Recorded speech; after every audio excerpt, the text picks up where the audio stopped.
ప్రభు అయిన యేసుక్రీస్తు వారికి నామంలో మీ అందరికీ కూడా శుభాభివందనాలు తెలియజేస్తూ ఉన్నాను.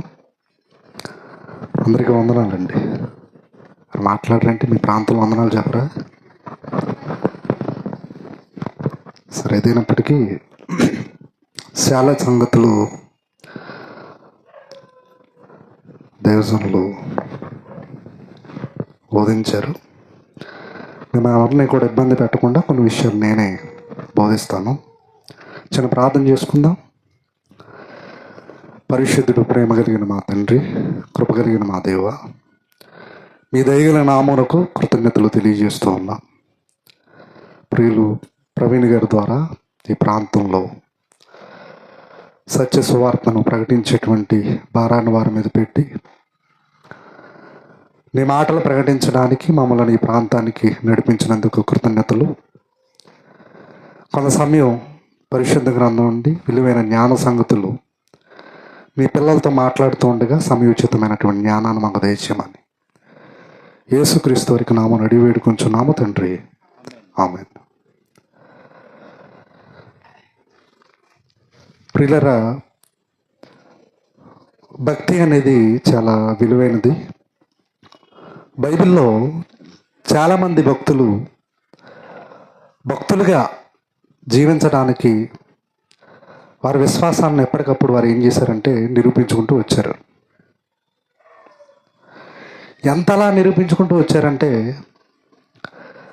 దేవుని కొరకు ఏదైనా చేయడానికి కూడా వారు వెనకాడలేదు. అలాంటి విశ్వాసాన్ని దేవుడు మన నుండి ఆశిస్తున్నాడు. అందుకే ఈరోజు ఒక పాఠాన్ని నేను పెట్టాను. అంతరించిపోతున్న విశ్వాసం.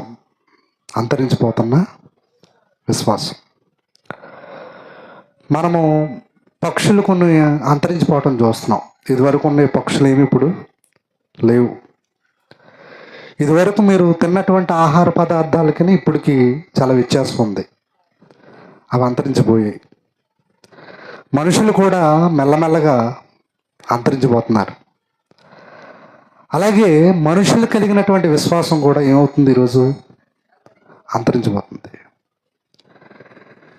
ఎందుకు ఈ విషయాన్ని మనం నేర్చుకోవాలంటే మన జీవితంలో కూడా విశ్వాసం అనేది ఉంది అని మనం భ్రమపడి భక్తి చేస్తున్నాం. నిజానికి మనలో కాస్త కూడా విశ్వాసము లేదు. విశ్వాసం ఉంటే మన జీవితంలో సత్క్రియలు కనపడతాయి. సత్క్రియలు అంటే వాక్య సంబంధమైన పనులు. సత్క్రియలు అంటే ఏంటండి? వాక్య సంబంధమైన పనులు. కాబట్టి విశ్వాసంతో మనం అందరము దేవుని మెప్పించే వరంగా ఉండాలి, మనుషులు కాదు. కొంతమంది భక్తులు పరిశుద్ధ గ్రంథంలో వారి విశ్వాసాన్ని ఎలాగా నిరూపించుకున్నారో నేను కొన్ని విషయాలు పరిశుద్ధ గ్రంథం నుంచి చూపిస్తాను. శ్రద్ధగా వినాలని మీ అందరికి మనవి చేస్తున్నాను. యెహెజ్కేలు గ్రంథము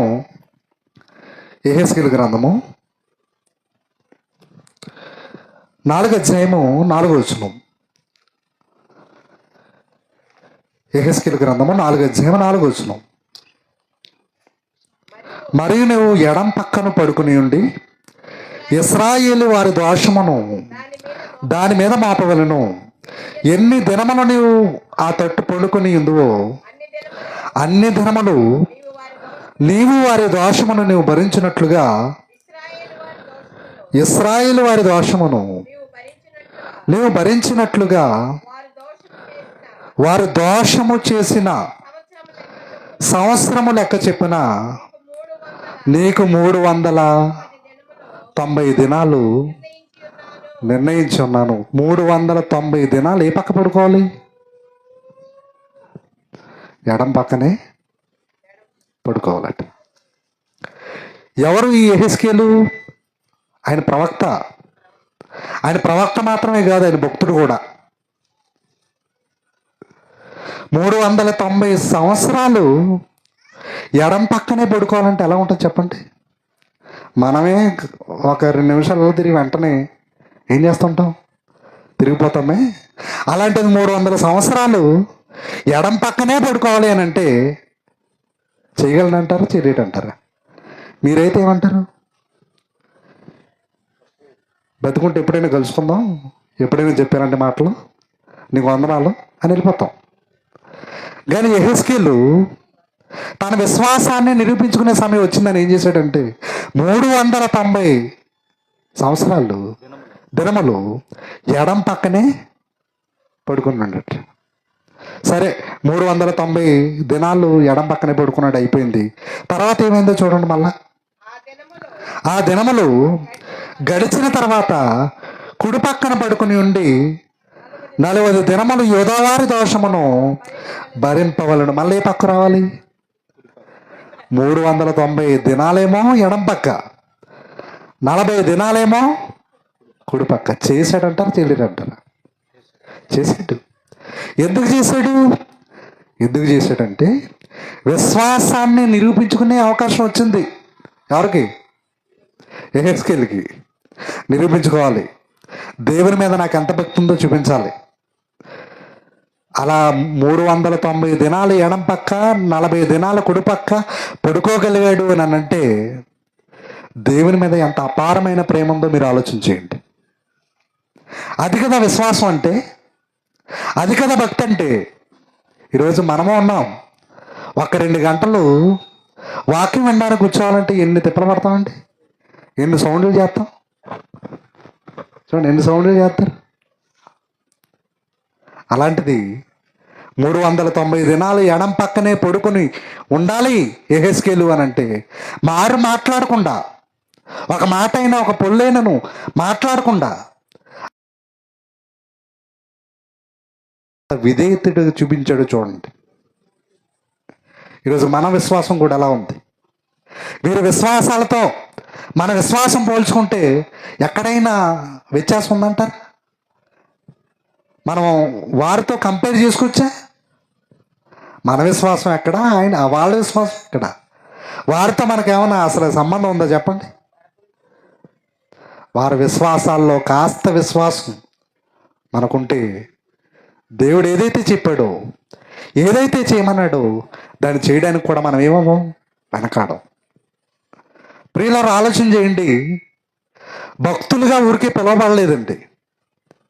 దేవుని మాటకు లోబడి దేవుడు ఏదైతే చెప్పాడో అది చేయగలిగారు కాబట్టి వారు పేర్లు జీవగ్రంథంలో ఏం చేయబడ్డాయి? రాయబడ్డాయి. యెహెజ్కేలు గ్రంథము అని ఒక గ్రంథాన్ని నువ్వు చదవగలుగుతున్నావు అని అంటే వారి విశ్వాసం ఎంత గొప్పదో మీరు ఆలోచించేయండి రాత్రి. అలాంటి విశ్వాసాన్నే దేవుడు కోరుకున్నాడు. అలాంటి విశ్వాసము, అలాంటి లోబడే తత్వాన్నే దేవుడు కోరుకుంటున్నాడు, దేవుడు ఆశిస్తున్నాడు మన నుండి.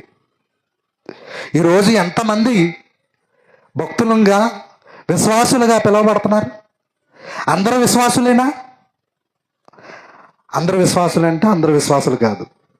అందరూ భక్తులేనా అంటే అందరూ భక్తులే. కానీ విశ్వాసం ఎక్కడా? విశ్వాసం లేకపోయే లేదు. విశ్వాసం అనేది క్రియలో చూపించాలి. అందుకే అంటాడు పరిశుద్ధ గ్రంథంలో, విశ్వాసము లేకుండా దేవునికి ఇష్టడై ఉండట అసాధ్యము. విశ్వాసం ఉండాలి. దేవుని మెప్పించే కార్యక్రమాలు చేయాలి. దేవుడు ఇష్టపడినట్లుగా బ్రతకాలి. మనుషులు సంతోషపెట్టాలని, మనుషులు ఆనందపెట్టాలని ఇది కాదండి భక్తి అంటే. దేవుడు దృష్టిలో నీవు ఎలా ఉన్నావు? దేవుని దృష్టిలో నీ యొక్క స్థితి ఎలా ఉంది ఆలోచన చేయండి. యెహెజ్కేలు గారు 390 దినాలు గుర్తుపెట్టుకోవాలి. యెహెజ్కేలు గారు 390 దినాలు ఎడం పక్కన, వెంటనే 40 దినాలు కుడి పక్కన పడుకుని దేవుని మాటకు లోబడి తన విశ్వాసాన్ని నిరూపించుకున్నాడు అని అంటే ఈరోజు వారి విశ్వాస స్థాయిని మనం అందుకోగలమా? ఎంత ప్రేమిస్తే చెప్పింది చేస్తాడండి. ప్రేమించేవారే కదండి చెప్పేది చేసేది. ప్రేమించేవారు కదా చేస్తారు. నాన్న కొంచెం ఇలా రా, కొంచెం షాప్ దగ్గరికి వెళ్ళంటే ఎవరు వస్తారు? ప్రేమించే వాళ్ళు వస్తారు. మీకోసం ఎవరైనా రక్తం అడగండి, ఎవరు ఇస్తారు? మీకు సంబంధం లేని వాళ్ళు ఇస్తారా? బ్రదరు మొన్నే టైఫాయిడ్ వచ్చింది బ్రదరు అంటారు. ఇస్తారా? కాబట్టి ప్రేమిస్తే చెయ్యాలి ఖచ్చితంగా. చూడండి, ఇంకొక వ్యక్తిని కూడా మీకు నేను చూపిస్తాను. ఆ దాంట్లోనే యెహెజ్కేలు గ్రంథము 4:10 దాంట్లోనే ఇంకేమి నిరూపించాడు చూడండి. యెహెజ్కేలు గారు దేవుని దగ్గర చెప్తున్నాడు, లెక్కిచ్చాడు. నువ్వు తూనిక ప్రకారము అనగా దినం ఒకటింటికి ఆ 20 తునముల ఎత్తు చొప్పున భుజింపవలను, వేలకు తినవలను. నీళ్ళు కొల ప్రకారము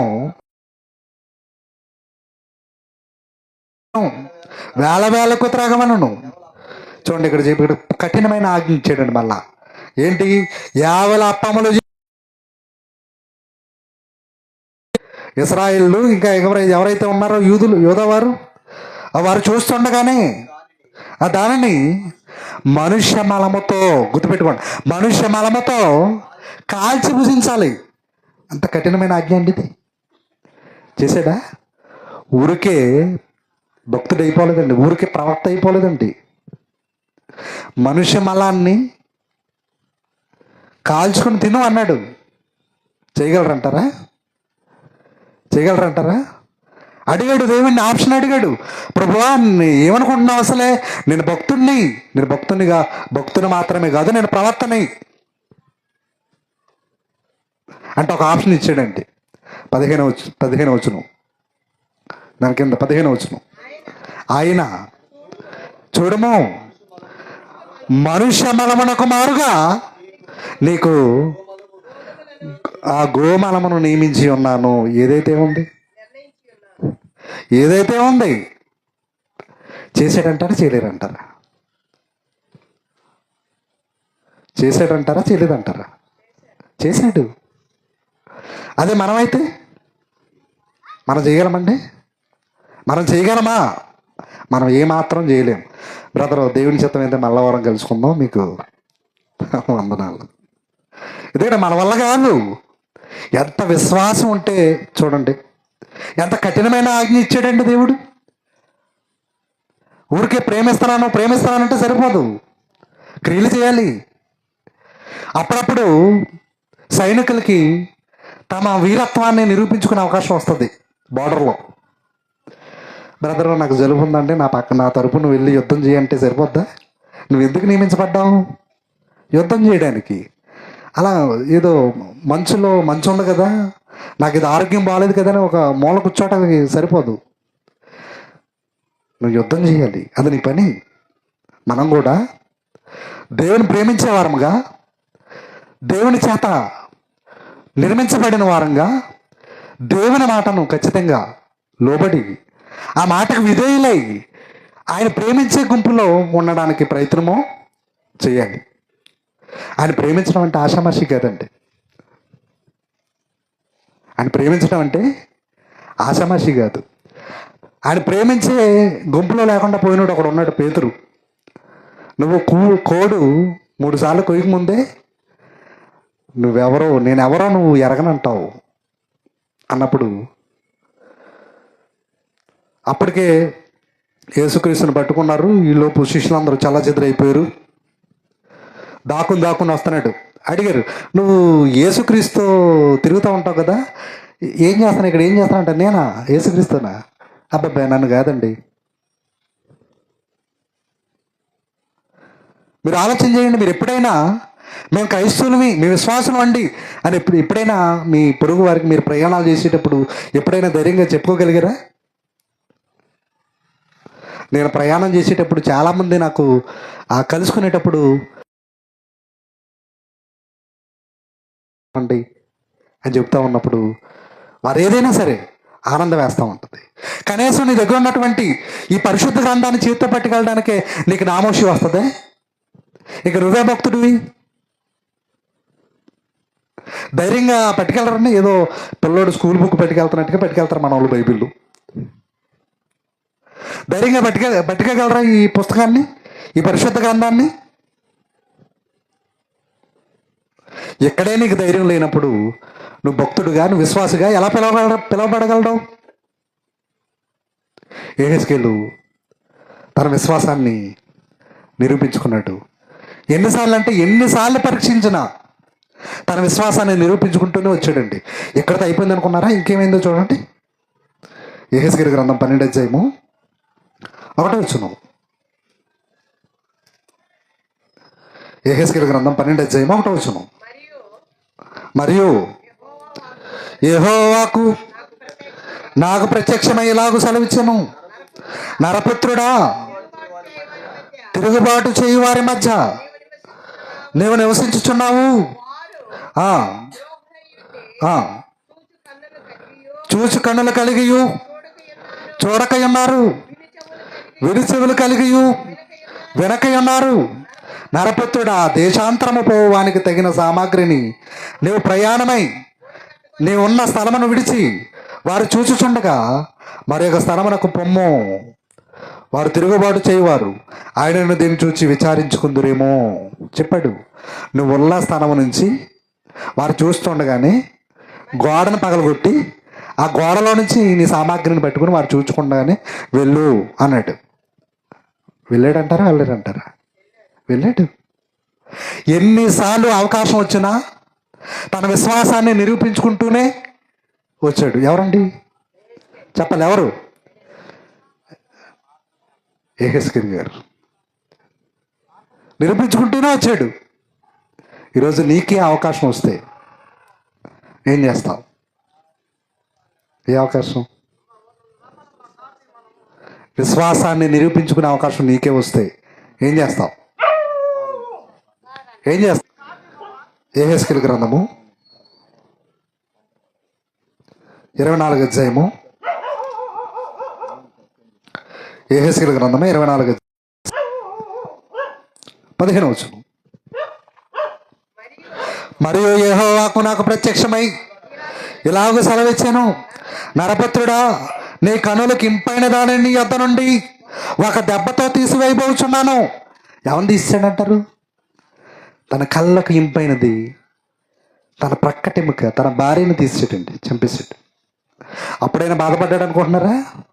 లేదు. దేవుని పరీక్ష ఇది. దేవుడు విశ్వాసం ఎంత ఉందో నిరూపించుకునేటువంటి అవకాశం. ఎన్నో ఎన్నో కఠినమైనటువంటి పరీక్షలు పెట్టాడు.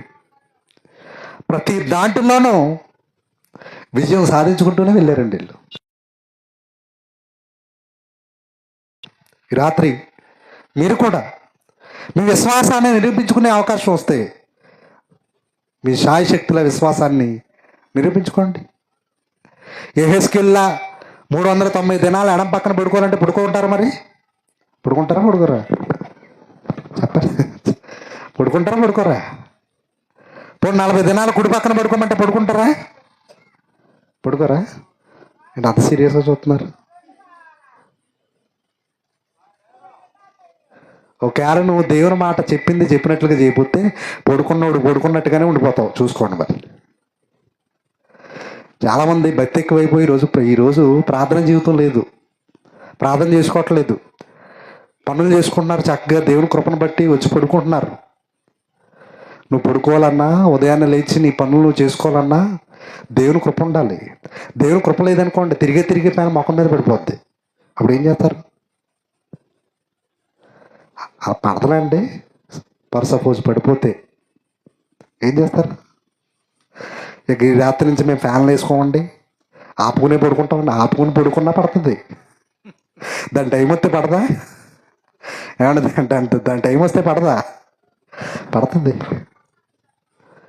కాబట్టి యెహెజ్కేలులో ఏం చూశాడంటే ఆయన 390 దినాలు ఎడం పక్కన పడుకోమంటే పడుకున్నాడు, 40 దినాలు కుడి పక్కన పడుకోమంటే పడుకున్నాడు. అసహ్యమైనది మనాన్ని తిను యెహెజ్కేలు అని అంటే మాట్లాడలేదండి. అక్కడ తిన్నాడు. తన కళ్ళకింపైన దాన్ని తీసేసిన మాట్లాడలేదు, చేశాడు. చెప్పింది చెప్పినట్లుగా చేశాడు. నువ్వు విశ్వాసం అయితే, నువ్వు భక్తుడు అయితే, నువ్వు దేవుని ప్రేమించేవాడు అయితే ఈ రాత్రి దేవుడు ఏదైతే చెప్తున్నాడో అది చేయడానికి ఈరోజు మీ మనసులో ప్రేరేపించండి. ఆ మాట చదువుకుందో చూడండి. యెషయా గ్రంథము 20 అధ్యాయము 2-3 వచనాలు.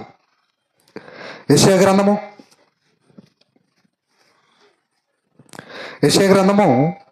20 అధ్యాయము 2-3 వచనాలు. ఆ కాలమున యెహోవా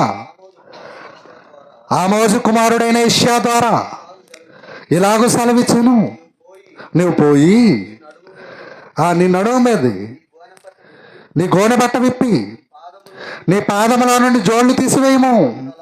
అతడు అలాగూ చేసి దిగంబరి జోళ్ళు లేకయే నడుచుచుండగా యెహోవా నా సేవకుడైన యెషయా ఐగుప్తుని గూర్చి కూషీని గూర్చి చూచునుగాను సాదృశ్యంగాను 3 సంవత్సరములు దిగంబరిగా జోడు లేకయే నడుచుచున్న ప్రకారము. ఈయనెవరు? యెషయా గారు. ఈయనెవరు? ఈయన ప్రవక్త. మొదలు చూసిన ఆయన ఎవరు? ప్రవక్త. ఆయన కూడా యెహెజ్కేలు గారు ప్రవక్త మాత్రమే కాదు, భక్తుడు కూడా. ఈయనెవరు? ఈయన కూడా ప్రవక్త మాత్రమే కాదు, భక్తుడు కూడా. ఏం చెప్పాడు ఈయనకి? నాయనా, ఎన్ని సంవత్సరాలు? 3 సంవత్సరాలు వస్త్రహీనుడిగా, జోళ్ళు లేకుండా, దిగంబరిగా నువ్వు ఉండాలి అన్నాడు. ఏంటి ప్రభువా, నేను ఎవరిని అనుకుంటున్నా? నువ్వు? నేను ప్రవక్తని, నేను ప్రేమించేవాడిని, నీ సేవకుడిని, నేను నీ భక్తుడిని. నేను ఇది వస్త్రహీనుడిగా ఉండడం ఏంటి? ఉన్నాడంటారా లేడంటారా? ఉన్నాడు. దేవుని మాటను ఈ భక్తులైన వారు ఎవరు కూడా ఎక్కడ కూడా తీసిపారేయలేదండి. అందులోకి చెప్తుంది ఎవరు? ఆజ్ఞ ఇస్తుంది ఎవరు? దేవుడు. ఎక్కడ దేవుని మాటను తృణీకరించలేదు. మన దగ్గరికి వచ్చేటప్పటికి ఆ మాట కొంచెం వెయిట్ తగ్గిపోయింది. లెక్క చెయ్యం, దేవుని మాటను ఖరారు చెయ్యం. ఎందుకని? దేవుని మాటే కదా. దేవుని మాట అంటే అంత తక్కువగా ఉందా? భక్తులు అని ఊరికే పిలిపించుకోలేదు. వారంతో వారి విశ్వాస జీవితాన్ని ఎప్పటికప్పుడు నిరూపించుకుంటూనే వచ్చారండి. చూడండి, మనం కూడా విశ్వాసంలో అప్డేట్ అవ్వాలి. ఎలా అప్డేట్ అవుతారు? ఇదివరకు పూర్వం దివిటీలు ఉండేటివి, ఇప్పుడు ఏమొచ్చాయి? అప్డేట్ అయిందా లేదా? పొయ్యిలు పెట్టుకుని పొయ్యిల మీద వండుకునేవారు. ఏమొచ్చాయి? గ్యాస్లు వచ్చి. అప్డేట్ అయిందా లేదా? అయింది. టీవీలు, రేడియోలు పెట్టుకుని వినేవారు పూర్వం, ఇప్పుడు ఏమొచ్చాయి? అప్డేట్ అయిందా లేదా? మరి నీ భక్తులు ఎందుకు నువ్వు అప్డేట్ అవ్వు? ఎందుకు అలాగే ఉండిపోతావు? ప్రతిదీ మార్చుకుంటావు. ఇంట్లో అన్నీ మారుస్తావు. పాతవి అన్నీ తీసేస్తావు, కొత్తవి తెస్తావు, మారుస్తావు. నీ జీవితంలో మరి భక్తిని ఎందుకు అప్డేట్ చేయు? ఎందుకు అలాగనే ఉండిపోతావు? ఎందుకో తెలుసా? దేవుని మాట అంటే నీకు లెక్కలేదు, అందుకే అలాగే ఉండిపోతున్నావు. నువ్వు ఎందుకు అభివృద్ధి అవ్వట్లేదు తెలుసా? దేవుని ప్రేమించే విషయంలో బలహీనంగా ఉన్నావు. దేవుని చూసే విధానం సరిలేదు. ప్రియులారా, ఆలోచన చేయండి. దేవుని ప్రేమించేవాడు అయితే ఆయన ఏదైతే చెప్పాడో, ఏదైతే ఆజ్ఞలు ఉన్నాయో అవి ఖచ్చితంగా చేస్తాం. ప్రేమిస్తామని అందరూ చెప్తారు. ఏమంటే మీరు దేవుని ప్రేమిస్తున్నారంటే ప్రేమిస్తున్నామండి, మీరు ప్రేమిస్తున్నారంటే ప్రేమిస్తున్నామండి, మీరు ప్రేమిస్తున్నారంటే ప్రేమిస్తున్నామండి. ఇది ఇక్కడ వరకే ఆగిపోయింది. ప్రేమిస్తే నువ్వు ప్రేమిస్తే ఏం చేయాలి? క్రియలు చేయాలి. క్రియలు అంటే చెప్పాను నేను ఇందాకనే, వాక్య సంబంధమైన పనులు, సత్యవాక్య సంబంధమైన పనులు చేయాలి. యెహెజ్కేలు చేశాడా లేదా? ఇప్పుడు యెషయా చేశాడా లేదా? చేశాడు. ఏం చేశాడైనా? 3 సంవత్సరాలు వస్త్రహీనుడిగా, దిగంబరిగా ఉన్నాడంటే దేవుని మాటకు అతను ఏమయ్యాడు? లోబడ్డాడు. ఈ రాత్రి మరి మనం ఒకసారి ఆలోచన చేసుకోవాలి. ఎందుకంటే ఈ మాటలు మనకి, మన ఆత్మీయ జీవితానికి మనం లోబడుతున్నాం లేదా? కేవలం వినేసి వదిలిపెట్టేసేవారిగా ఉంటే ప్రయోజనం లేదండి. లోబడాలండి దేవుని మాటకి. లోబడికే చాలా ప్రమాదాలు తెచ్చుకుంటున్నారు చాలామంది. మనిషికి ఇవ్వబడిన ఆయుష్కాలం ఎంత? మనిషికి ఇవ్వబడిన సగటు ఆయుష్కాలం ఎంత? 70 లేక 80. ఇప్పుడు బ్రతుకుతున్నటువంటి సంఖ్య ఎంత? 40, 30, 20, 23. తగ్గుతుందా పెరుగుతుందా? ఎందుకు తగ్గుతుంది? ఎందుకు తగ్గుతుందో చెప్పనా? దేవుని ప్రేమించే విషయంలో, దేవుని ఆజ్ఞకు లోబడే విషయంలో, దేవుని మాట వినే విషయంలో మనుషులంతా, ప్రపంచం అంతా కూడా ఏమైంది? వెనకడుగు వేసింది. ఈ మధ్యన ఈ ఫోన్లో చూస్తుంటే ఒక ఆయన నానెందుకు వెనకబడ్డాడు అని ఒక వీడియో చేసాడు. నాన్న కాదు, దేవుని మాట వినే విషయంలో భక్తులందరూ వెనకబడ్డారు. అందరూ. ఈ మాట మిమ్మల్ని నొప్పించినా ఖచ్చితంగా చెప్తాను. ఎందుకంటే ఒకరోజు వస్తుంది. ఆ రోజు వచ్చేటప్పటికి మనం అందరం కూడా సిద్ధంగా ఉండాలి. నేను సిద్ధంగా ఉండాలి. ఇక్కడ కూర్చుని వెంటనే మీరు కూడా సిద్ధపడిపోవాలి. ఎందుకంటే ఆయన రాకడెప్పుడో ఎవరికి తెలీదు. వచ్చేటప్పటికి నీలో వాక్యం లేకపోతే, ఆత్మీయంగా నువ్వు అభివృద్ధి చెందకపోతే, ఈ జీవితం ఇచ్చినందుకు దేవుడు, ఈ కాలాన్ని ఇచ్చినందుకు దేవుడు బాధపడతాడు. ఇంకొక వ్యక్తిని కూడా నేను మీకు చూపిస్తాను, చూడండి. హోషేయ గ్రంథము 1వ అధ్యాయము. హోషేయ గ్రంథము 1వ అధ్యాయము 2, 3, 4 వచనాలు. మొదట యెహోవా హోషేయ ద్వారా ఈ మాట సెలవిచ్చెను. జనులు ఏం చేశారటండి? యెహోవాను విసర్జించి బహుగా వ్యభిచరించి ఉన్నారు. గనుక నువ్వు పోయి ఏంటండి, ఎవరో చేస్తే ఈయనకేంటండి శిక్ష? ఎందుకు చెప్పనా? నేను చెప్పాను వినలేదు, చెప్తూనే ఉన్నాను వినలేదు. కాబట్టి ఇది నువ్వు అనుభవించి వారికి చెప్పాలి. నొప్పి విలువ ఎవరో తెలుస్తుందండి? నొప్పి విలువ ఎవరు తెలుస్తుంది? గాయం తగిన వాడికే కదా, అవునా కదా? అదే చెప్పాడు ఎగ్జాంపుల్గా. నేను చెప్తున్నాను, వారికి అర్థం కావట్లేదు. ఇదిగో, నువ్వు వ్యభిచారంగా ఒక స్త్రీని పెళ్లి చేసుకో. ఎంత కఠినమైనటువంటి పని అండి అది. ఎవరైనా హోషేయ. ఇప్పుడు నేను చెప్పబడిన వారందరూ కూడా ప్రవక్తలు, భక్తులు. ఈ ప్రవక్త, ఈ భక్తుడు ఏంటి ప్రభువా, నేను ప్రేమించే నీ సేవకుణ్ణి నేను వ్యభిచారిని స్త్రీలు పెళ్లి చేసుకోవటం ఏంటి? నువ్వు చేసుకోవాలి అంతే. దేవుని ఆజ్ఞ ఎలా ఉంటుందంటే నువ్వు చేసుకోవాలంతే. వెళ్ళాడని మనకు ఎలా తెలుస్తుంది? కింద చదవండి. కాబట్టి అతను పోయి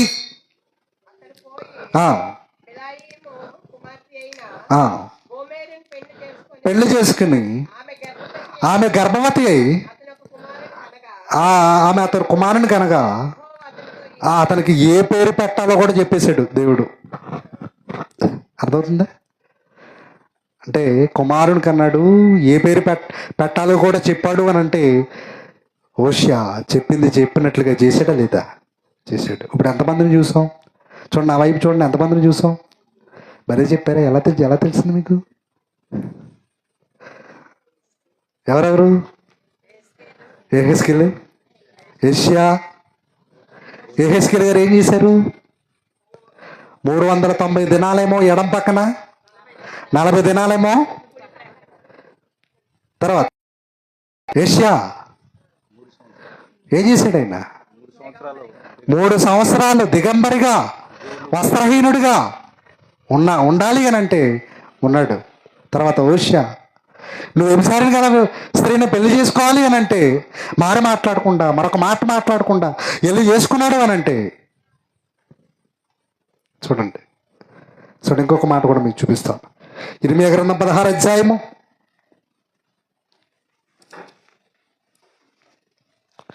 ఇర్మీయా గ్రంథం 16వ అధ్యాయము 1, 2, 3 వచనాలు.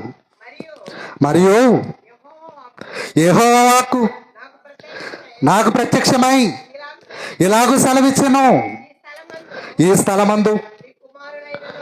అక్కడేమో వ్యభిచారం గల స్త్రీని చేసుకోమన్నాడు, ఇక్కడేమో ఈ స్థలమందైనను నీ కుమారులైనను నీకు కుమార్తెలైనను పుట్టకుండానట్లు నువ్వు వివాహము చేసుకోకూడదు.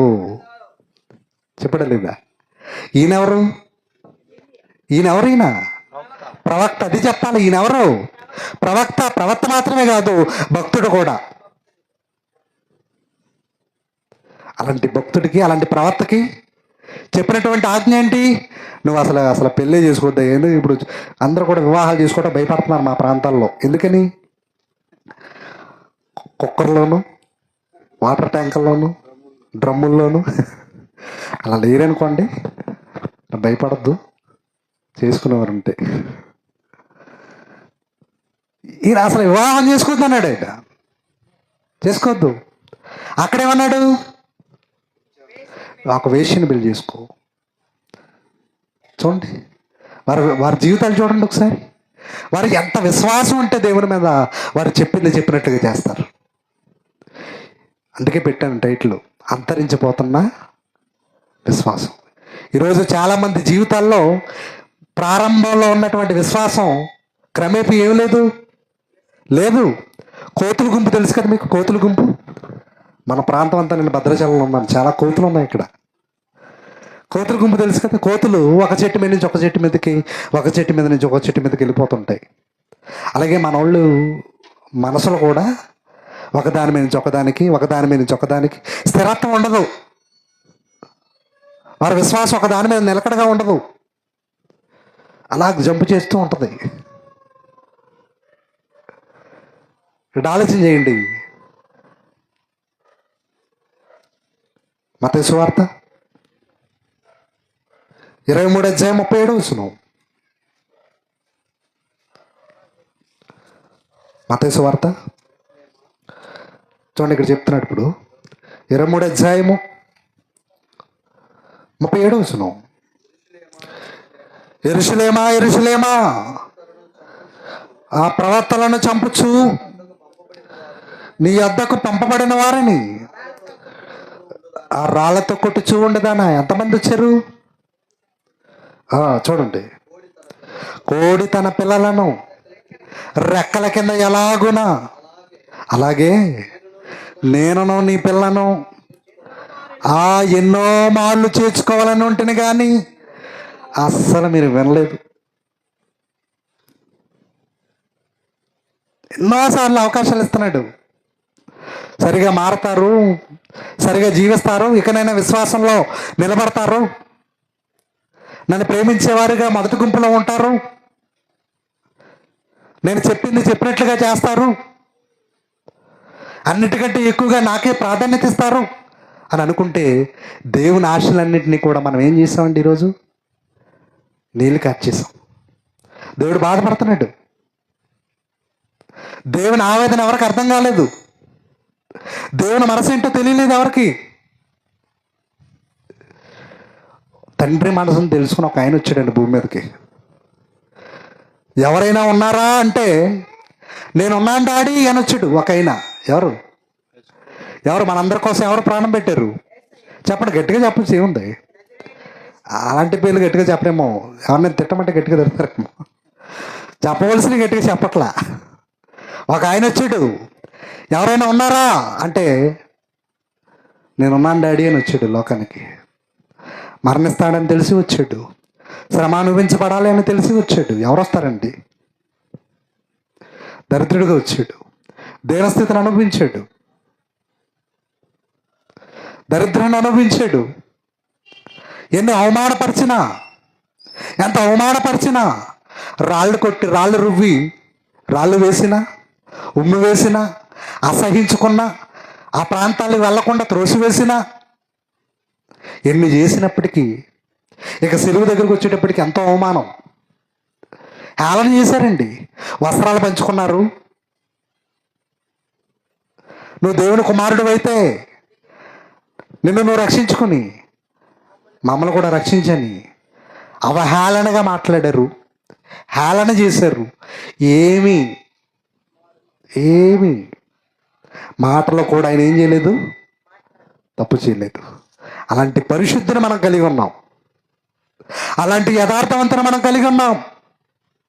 చెప్పండి, నీ దేవుడు నీ కోసం ఏం చేశాడు అని అంటే, నా దేవుడు నా కోసం ప్రాణం పెట్టాడని సగర్వంగా ధైర్యంగా చెప్పొచ్చు.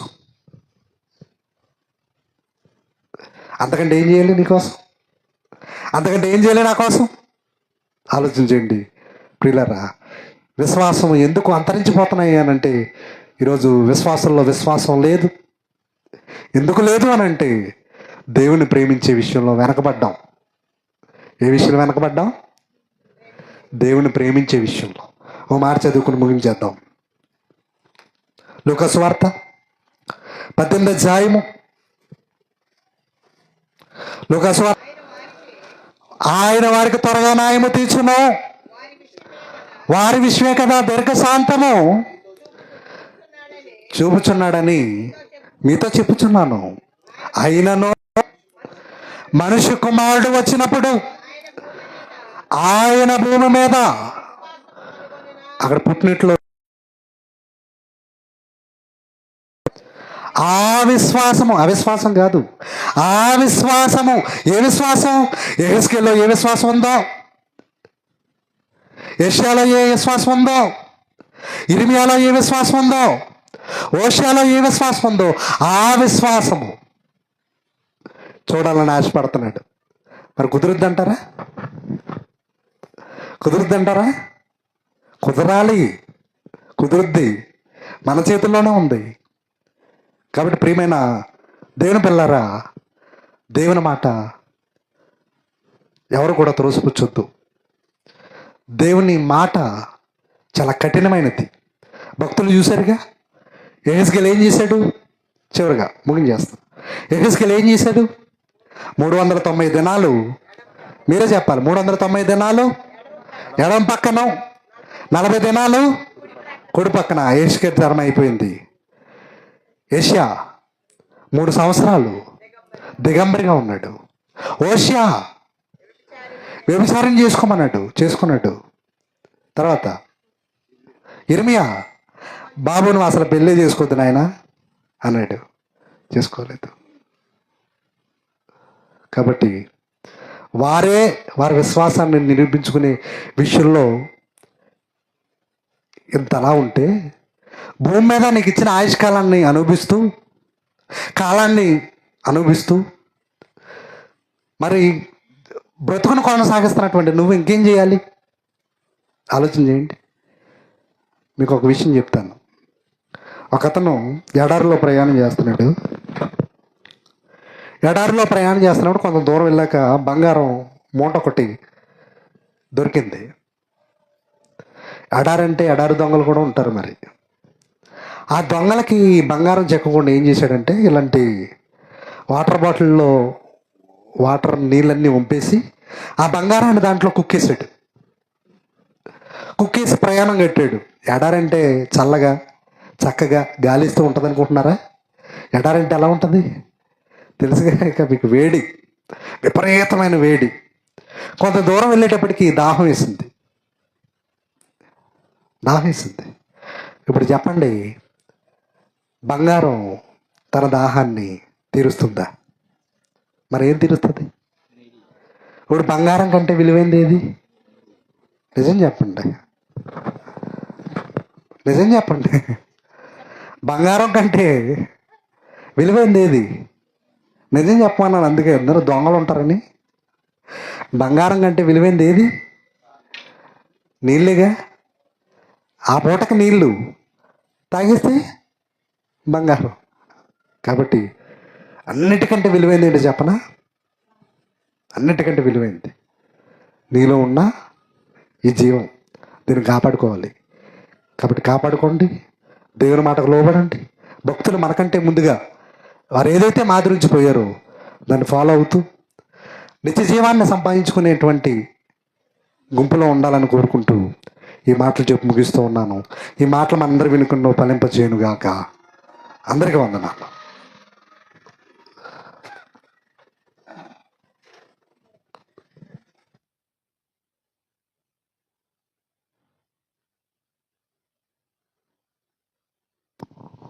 మంచిదండి. మరి ఇద్దరు దైవజనులు చక్కగా మంచి విషయాలు, ప్రవక్తల జీవితాలు మరి మన ముందుంచాడు దైవజనుడు. ప్రవక్తలైతే దేవుడు